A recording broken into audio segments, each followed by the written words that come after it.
Mientras tú sigues saliendo de casa con precaución, mirando quién pasa, quién se acerca y a qué hora conviene regresar, el país continúa viviendo una rutina que ya no debería ser normal. Negocios que cierran antes de tiempo, familias que reorganizan sus horarios, gente que aprende a vivir con miedo como si fuera parte del paisaje. Y en medio de todo eso, el poder entra en pausa. No una pausa simbólica, no una pausa metafórica, sino una pausa real, administrativa, perfectamente legal, pero profundamente incómoda para un país que no puede darse ese lujo. Esto es memoria ciudadana. Y si estás aquí es porque sabes que hay momentos en los que callarse no es prudencia, es desconexión. Si crees que estas historias deben contarse con memoria y sin anestesia, suscríbete ahora, porque lo que se viene no busca aplausos, busca conciencia. No se trata de un nombre ni de una persona, se trata de una sensación. La sensación de que mientras abajo todo sigue igual o peor, arriba se puede detener el reloj. Y esa diferencia duele. Duele porque no es nueva, porque Ecuador ya la ha vivido antes y porque cada vez que ocurre deja la misma impresión amarga. El país no funciona al mismo ritmo para todos. Daniel Noboa llegó al poder prometiendo algo distinto. Prometió pragmatismo, distancia de los extremos, una forma de gobernar menos ruidosa y más técnica. Y en muchos aspectos, hay que decirlo con honestidad, ha intentado sostener ese tono. Pero gobernar no es solo cumplir la norma. Gobernar también es entender el momento emocional del país. Y ahí es donde aparece la primera grieta. Porque mientras el ciudadano común vive con el corazón apretado, el poder puede darse un respiro. Mientras la gente no puede bajar la guardia, el Estado sí puede entrar en modo licencia. Y aunque todo esté en regla, aunque todo sea legal, la pregunta que empieza a incomodar no tiene que ver con la ley, tiene que ver con la oportunidad. La inseguridad no entiende de descansos. No se coordina con calendarios oficiales. No espera a que el poder retome funciones para actuar. Esa es la realidad que se vive en los barrios, en los mercados, en las calles. Y cuando esa realidad choca con la imagen de un país en pausa administrativa, la rabia no tarda en aparecer. Aquí conviene decir algo con claridad, porque la honestidad también es parte de la memoria. Nadie está diciendo que un presidente no tenga derecho a descansar. Eso sería absurdo. Lo que se está diciendo es algo más profundo y más incómodo. Hay momentos en los que el descanso del poder se siente como lejanía, aunque no lo sea en intención. Y en política, la percepción pesa tanto como los hechos. Ese es el primer golpe emocional. El contraste. Arriba se puede detener la marcha, abajo no. Arriba se planifica, abajo se resiste. Arriba se habla de agendas, abajo se habla de sobrevivir. Y cuando esa distancia se instala, aunque sea por un periodo corto, deja huella. Pero hay algo más que empieza a rondar, algo que no se dice de frente, pero que se comenta, se murmura, se pregunta. Versiones que circulan, comentarios que aparecen, interpretaciones que se multiplican. Se habla de conversaciones, de acercamientos, de posibles negociaciones internacionales. Nada confirmado oficialmente, nada probado, pero lo suficientemente presente como para generar inquietud. Y aquí hay que ser justos. Hablar con otros países, coordinar, negociar, buscar apoyo, no es un pecado. Ecuador necesita relaciones internacionales fuertes. Nadie serio lo discute. El problema no es ese. El problema es el silencio cuando el país está sensible. Porque cuando no se explica, el vacío se llena solo. Y casi nunca se llena con calma. Mientras arriba se habla de relaciones exteriores, abajo se habla de robos, de extorsiones, de miedo.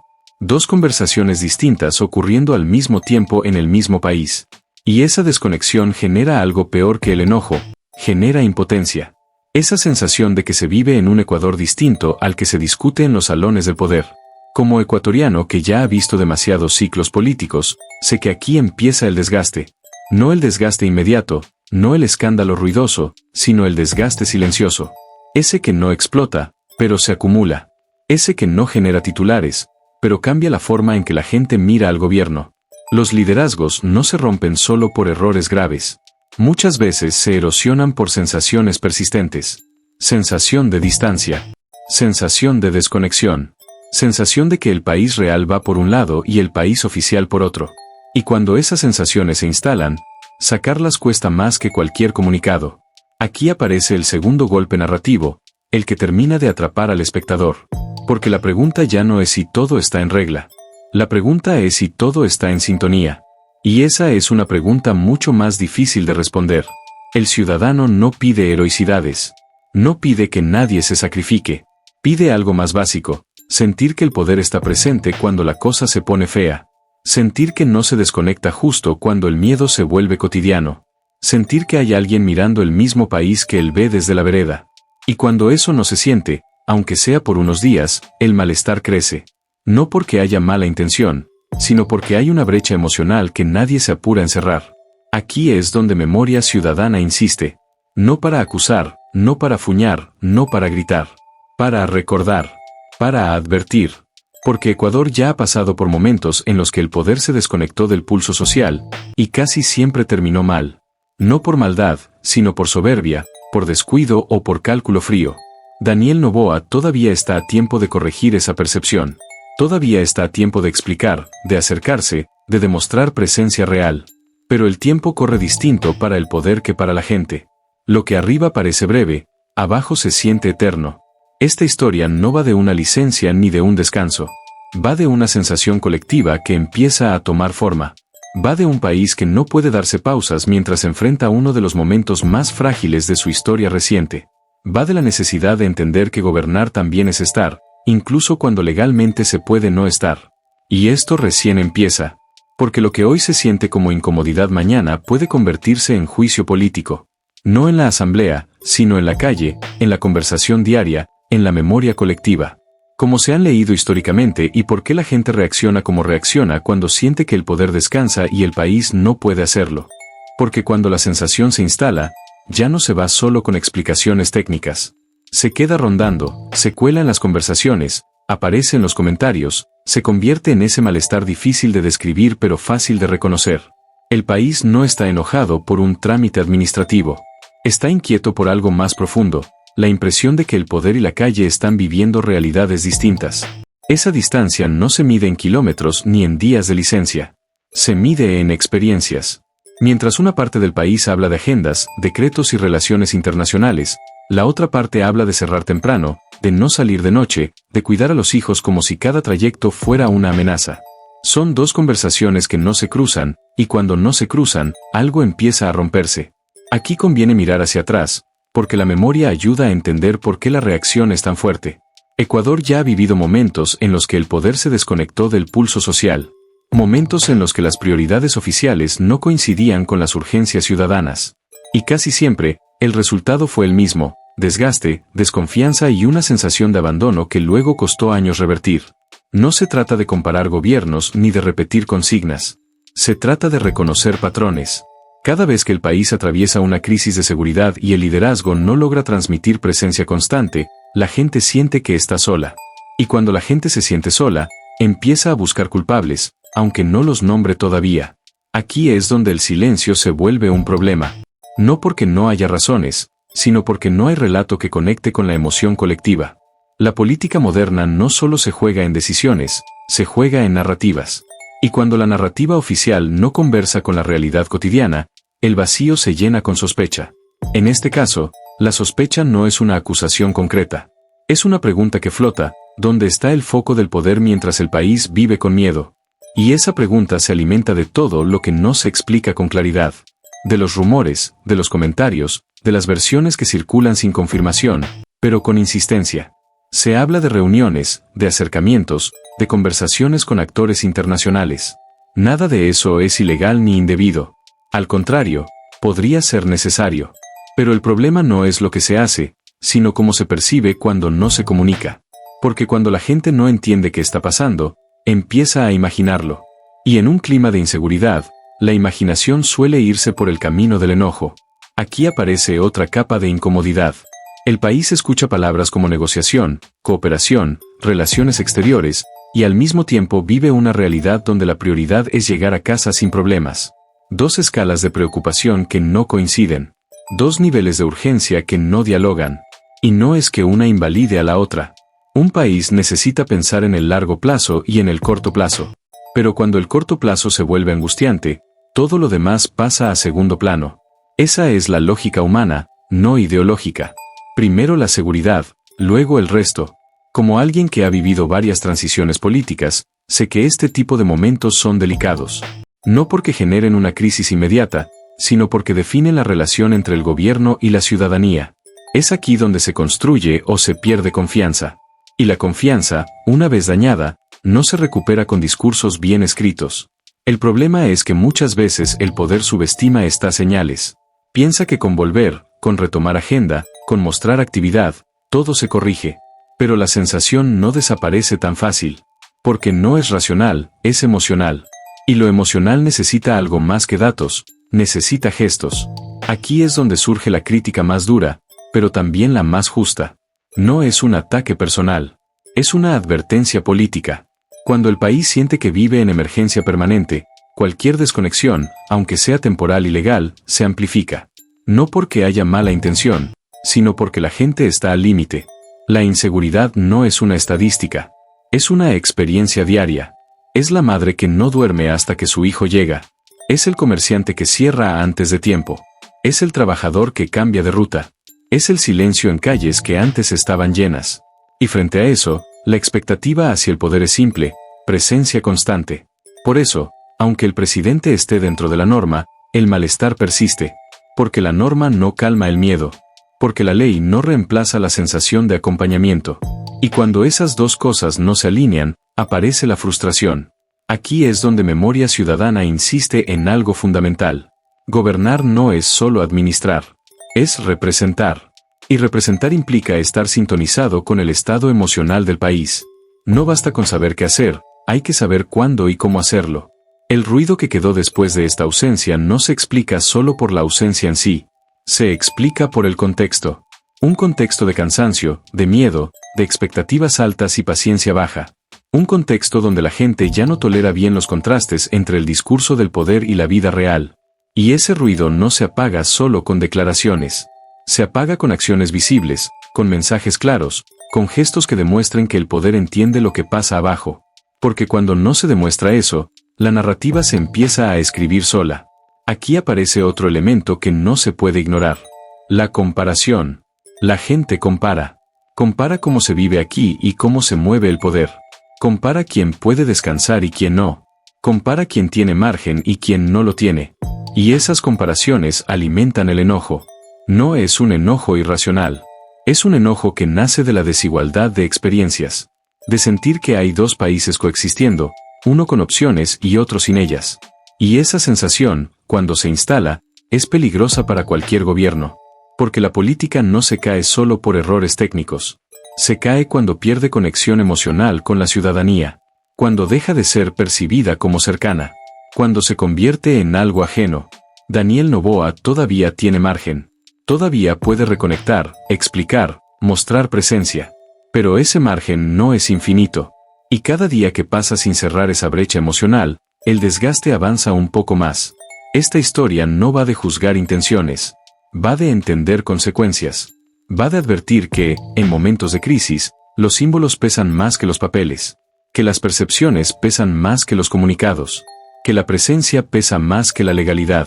Vamos a hablar de cómo estas sensaciones se transforman en juicios políticos, de cómo la memoria colectiva empieza a pasar factura y de por qué, en Ecuador, las ausencias del poder siempre terminan siendo leídas como algo más que un descanso.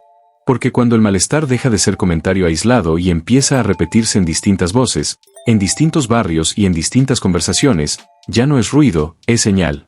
Una señal de que algo no está encajando entre lo que el poder cree estar haciendo bien y lo que la gente está sintiendo en su vida diaria.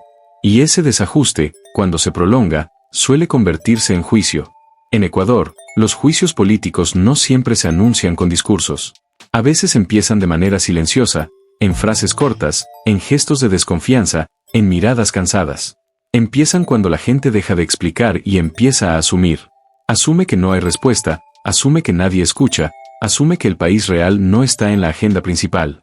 Y cuando se llega a ese punto, revertir la percepción cuesta el doble. La inseguridad es un catalizador poderoso. No porque sea nueva, sino porque se volvió constante. Cuando el miedo deja de ser noticia y pasa a ser rutina, la tolerancia social se reduce. La gente no está pidiendo soluciones mágicas ni promesas grandilocuentes. Está pidiendo algo más básico, sentir que hay alguien presente, atento, conectado con lo que ocurre fuera de los despachos. Aquí es donde la ausencia, aunque sea temporal y legal, se interpreta de otra manera. No se interpreta como descanso, se interpreta como distancia. Y la distancia, En contextos de crisis, se magnifica. No importa cuántos comunicados se emitan después, la sensación ya se instaló, porque la emoción no sigue el ritmo de la agenda oficial. Esta es una lección vieja en la política ecuatoriana. Cuando el poder se separa del pulso social, la memoria colectiva empieza a trabajar en su contra. No con datos, sino con recuerdos. Recuerdos de otros momentos en los que también se sintió abandono. Recuerdos de otros gobiernos que no supieron leer el clima. Y esos recuerdos no siempre son justos, pero sí influyentes. Por eso, cuando se habla de percepción, no se está hablando de caprichos. Se está hablando de la forma en que la gente procesa la realidad. Y hoy la realidad se procesa con ansiedad, con cansancio y con una paciencia cada vez más corta. En ese contexto, cualquier gesto del poder se examina con lupa. Aquí aparece una pregunta que muchos se hacen en voz baja, pero que rara vez se formula de manera directa. Si el gobierno está concentrado en lo correcto, ¿por qué se siente tan lejos? Y esa pregunta no busca una respuesta técnica. Busca una explicación emocional. Busca un relato que conecte. Cuando ese relato no llega, aparecen otros. Aparecen interpretaciones, versiones, lecturas interesadas. Aparece la idea de que las prioridades no coinciden. Y aunque esa idea no siempre sea exacta, termina teniendo efectos reales en la confianza. El problema de fondo no es la agenda internacional ni las conversaciones externas. El problema es que esas conversaciones no dialogan con la urgencia local. Y cuando no dialogan, se sienten ajenas. Como si ocurrieran en otro país, en otra realidad. En este punto, la política se vuelve un ejercicio de equilibrio. Equilibrio entre lo estratégico y lo urgente. Entre lo externo y lo interno. Entre el largo plazo y el miedo cotidiano. Y ese equilibrio es frágil. Basta un paso en falso para que se rompa. La historia política del Ecuador está llena de ejemplos de líderes que hicieron lo correcto en términos formales, pero perdieron el vínculo con la gente. No porque fueran malos gobernantes, sino porque no supieron leer el momento. Y cuando el momento no se lee, el desgaste llega sin aviso. Aquí la memoria vuelve a jugar un papel clave. La memoria no perdona fácilmente las desconexiones. Puede olvidar errores técnicos, pero recuerda con claridad las sensaciones. Recuerda quién estuvo y quién no. Quién habló y quién calló. Quién dio la cara y quién apareció tarde. Y esa memoria no se activa solo en elecciones. Se activa todos los días, en la conversación cotidiana. En la forma en que se habla del poder. En la confianza con la que se reciben los anuncios. En la credibilidad que se le otorga a cada mensaje. Por eso, el impacto de esta ausencia no se mide solo en días. Se mide en cómo se percibe la presencia posterior. Se mide en si el regreso logra cerrar la brecha emocional o si simplemente continúa la rutina. Porque volver no siempre significa reconectar. Reconectar implica reconocer lo que se sintió abajo mientras arriba se tomaban decisiones. Implica decir algo más que todo estuvo en regla. Implica mostrar que se entendió el malestar, aunque no se comparta. Y esa diferencia es enorme. Aquí es donde la crítica se vuelve más incisiva, pero también más necesaria. No para debilitar al gobierno, sino para advertirle. Para decirle que el desgaste no viene solo de los errores visibles, sino de las desconexiones invisibles. Esas que no salen en informes, pero se sienten en la calle. La inseguridad, además, tiene un efecto particular. A diferencia de otros problemas, no admite espera. No se puede postergar ni relativizar. Afecta la vida diaria de forma directa. Y cuando el poder no parece estar alineado con esa urgencia, aunque lo esté en el papel, la sensación de abandono se intensifica. Aquí aparece la impotencia, esa emoción que no siempre se expresa con gritos. A veces se expresa con resignación, con la idea de que nadie va a resolver nada. Y esa resignación es peligrosa, porque desmoviliza, desconfía y distancia. Los gobiernos no caen solo por escándalos. A veces caen por apatía, por una ciudadanía que deja de creer. Y esa apatía se construye lentamente, a partir de pequeñas decepciones acumuladas. Por eso, lo que está ocurriendo ahora no es un episodio menor. Es una señal temprana, una advertencia, una oportunidad de corregir antes de que el desgaste se vuelva estructural. Daniel Noboa todavía puede reencuadrar la narrativa. Puede mostrar que entendió el momento, que leyó la incomodidad, que no subestima la emoción colectiva. Pero para hacerlo, no basta con retomar agenda.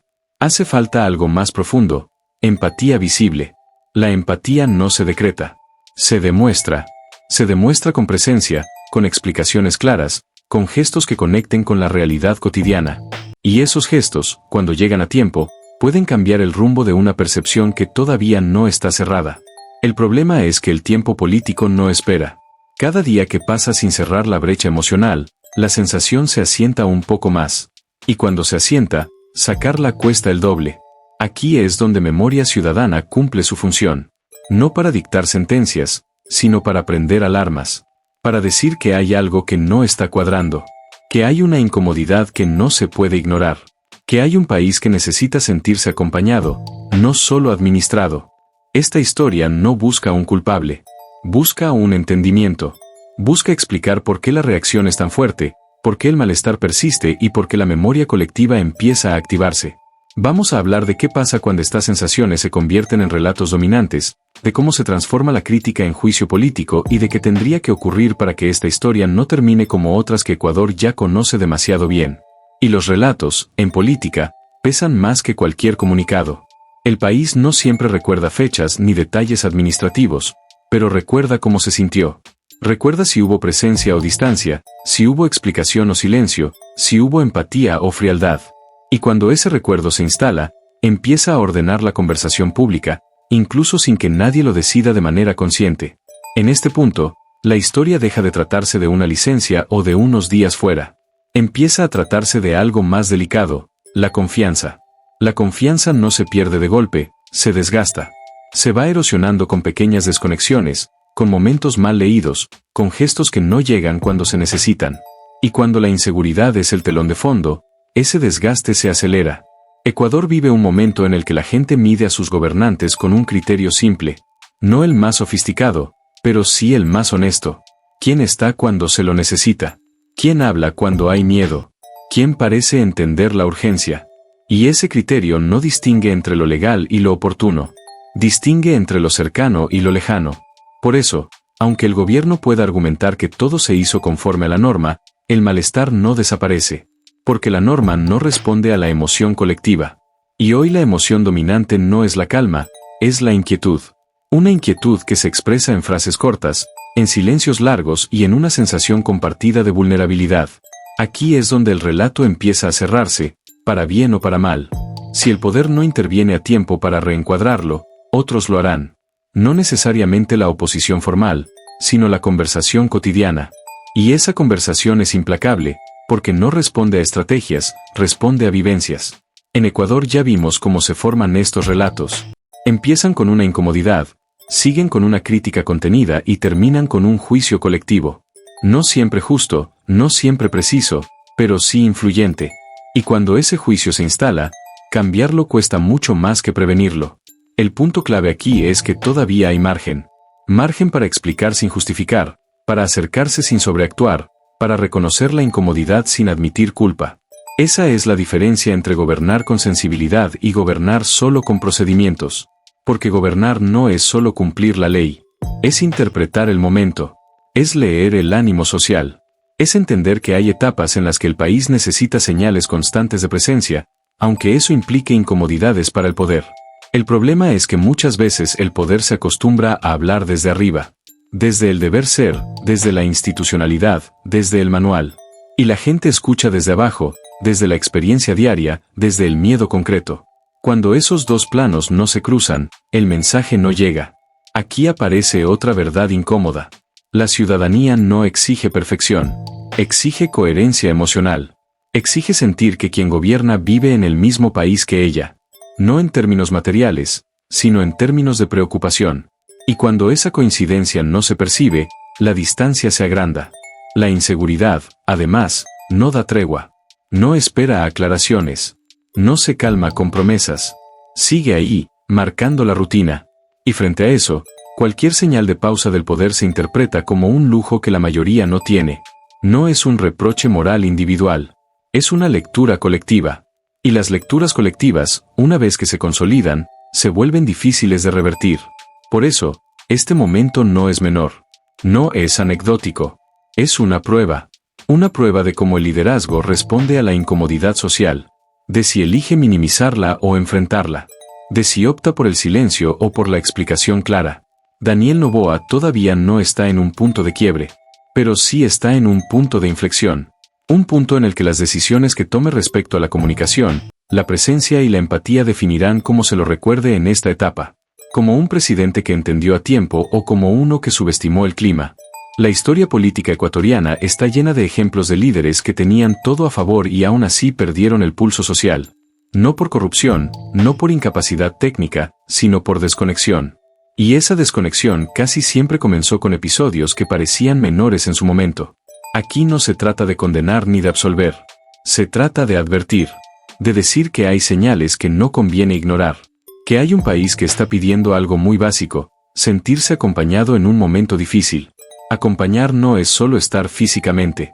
Es comunicar con claridad. Es explicar sin rodeos. Es reconocer la incomodidad aunque no se comparta. Es mostrar que se entiende por qué la gente se siente como se siente. Si eso ocurre, el relato puede cambiar. Si no ocurre, el relato se endurece. Y cuando se endurece, ya no depende del poder, depende de la memoria colectiva. La memoria colectiva ecuatoriana es dura, pero no es injusta. Castiga la soberbia, pero también reconoce la corrección a tiempo. No exige sacrificios heroicos, exige humanidad política. Exige líderes que sepan cuando el país necesita más que gestión. Este cierre no es un veredicto, es una advertencia final. El poder descansa cuando puede, pero el país no siempre puede hacerlo. Y cuando esa diferencia se vuelve demasiado visible, deja marca. La historia sigue abierta. Todavía se está escribiendo. Y lo que se escriba en los próximos días y semanas dependerá de cómo se cierre esta brecha emocional que hoy incomoda a tantos. Si crees que estas historias deben contarse sin gritos, pero sin silencio, con memoria, con coraje y con justicia, suscríbete a Memoria Ciudadana, deja tu comentario y sigue atento. Porque aquí no buscamos quedar bien con el poder ni con la oposición, buscamos que el país no vuelva a cometer los mismos errores de siempre, esos que se repiten cuando nadie se atreve a decir que algo no está cuadrando.